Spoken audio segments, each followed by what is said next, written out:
신약 성경에 적그리스도가 있다면 구약 성경에는 바알이 있습니다. 우상 숭배의 대명사이자 이스라엘을 종교적 타락으로 이끈 가나안 토착 종교에는 바알이라고 불리는 신이 존재하고 있죠.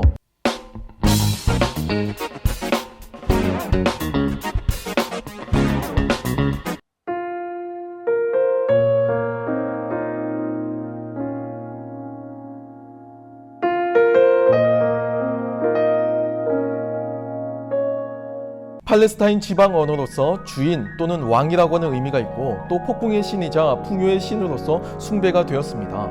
폭풍과 풍요가 비록 그 개념은 다르긴 하지만 팔레스타인 지역에서 농사를 짓기 위해 물이 절대적으로 중요하다는 점에서 볼 때 이 바알이 상징하는 폭풍의 신은 곧 풍요의 신 개념과도 연결됩니다. 한마디로 비를 관장하는 신이기 때문에 물질적인 번영도 약속하는 셈이죠. 구약 성경에서 바알과 아세라는 우상 숭배 종합 세트로 함께 등장하는데요.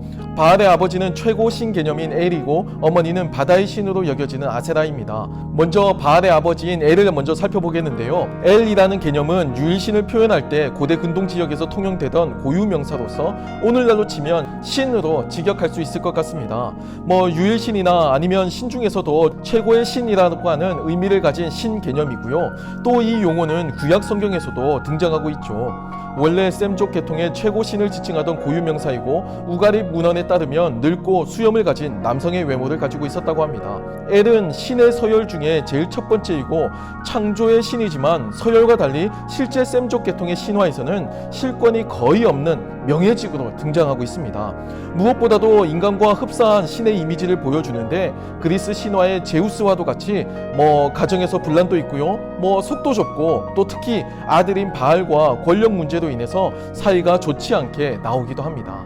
가나안 지역 셈족 계통의 신화에 등장하는 고유명사 엘이 이스라엘에서 그 용어만 차용되어 나타나는데 이스라엘이라고 하는 용어라든지 아니면 엘샤다이, 엘로힘 등과 같은 단어가 대표적이죠. 여기서 한 가지 오해하시면 안 되는 것은 히브리 민족은 엘이라고 하는 가나안의 최고 신 이름을 차용하기는 했지만 용어만 빌렸다는 겁니다. 여호와 하나님은 이스라엘 민족이 부르지도 또 쓰지도 않고 늘 에둘러서 표현할 정도로 신성한 존재셨기 때문에 당시 가나안에서 가장 신성한 존재에게 사용되던 그 단어를 빌려서 표현한 것에 불과하죠. 세모파의 일부인 아라버에서도 신을 지칭하는 단어인 알라도 역시 이 엘에게서부터 그 어원을 공유합니다. 아라버도 당시 통용되던 최고 신성한 존재에게 사용되던 단어를 차용한 것이고요. 셈족 신화에 등장하는 엘은 구약 성경의 하나님이나 이슬람교의 알라와는 다르다는 것을 먼저 기억하고 넘어갔으면 좋겠습니다. 한편 아세라는 우가립 문헌에서 신들의 여왕으로 나오긴 하지만 실제로는 굉장히 다양하게 이해가 되는 신입니다. 바다를 지배하는 여신이라고 하는 의미도 있고 또 나무신이기도 합니다. 바알 종교 안에서는 바알이 제단을 상징한다면 아세라는 그 제단을 지키는 나무 조각상으로서 나타나죠. 바알의 아내로 나타나지만 그 외의 신화를 보게 되면 아세라는 엘의 아내로도 등장하는데요. 그에 따르면 바알의 어머니가 되는 셈이죠. 그 외에 아티랏, 아스다롯 등으로도 나타나는데 전혀 다른 신이라고 하는 주장도 있고 똑같은 신이 여러 신화로 퍼져나가게 되면서 그 의미와 발음이 달라졌다라고 하는 주장도 있습니다.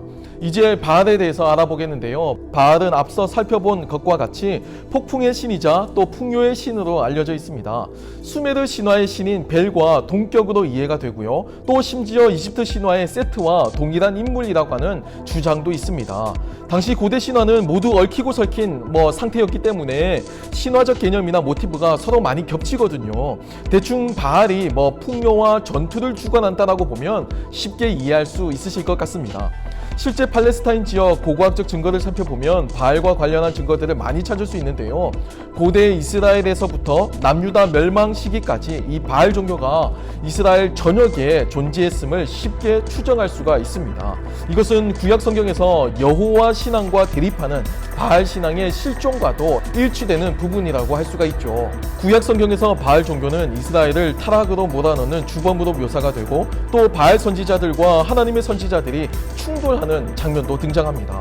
엘리야와 850명의 그 바알과 아세라 선지자들의 갈멜산 대결이 바로 그 내용이죠.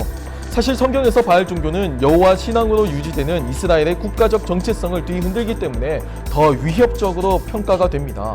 모세가 십계명을 받는 동안 이스라엘은 금으로 소의 형상을 만들어서 숭배했던 그 우상 숭배의 역사도 있는데요. 여기서 소의 형상도 바알과 동일한 것으로 여기고 있습니다. 학자들은 바알 신앙이 노골적으로 합법화되고 인정되는 계기를 북이스라엘과 남유다의 분단 시기에서부터 출발한다고 보는데요.